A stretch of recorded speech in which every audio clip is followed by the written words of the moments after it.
Biz eslasangiz, propan masalasida nimamizni o'quvchilarimizga aytgandik. Necha kunda e'tibor beryapti?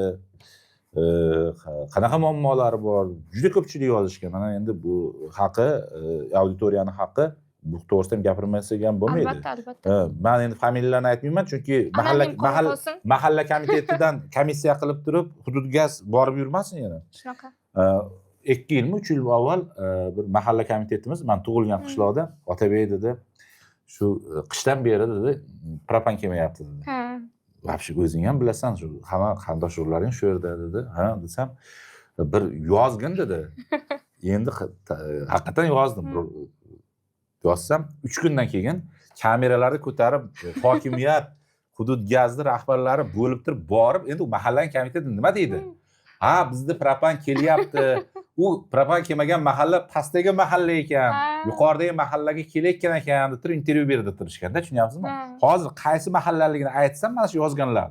Ularga kamerani ko'tarib borishadi. O'sha joyga men ishonchim komil, propan ham boradi. Lekin qo'shni qishloqqa bormasligi aniq-da. Shunaqa. Ya'ni bular adresli yechadi, lekin tizimli ravishda yechmaydi-da.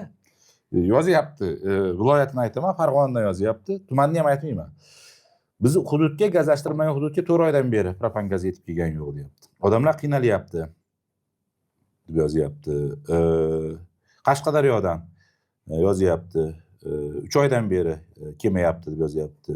Farg'onadan yana gaz balon 3 oydan beri kelmayapti deb yozyapti. Shu sizni nimangizga, kanalingizga yozilgan nimalar? Shu oxirgi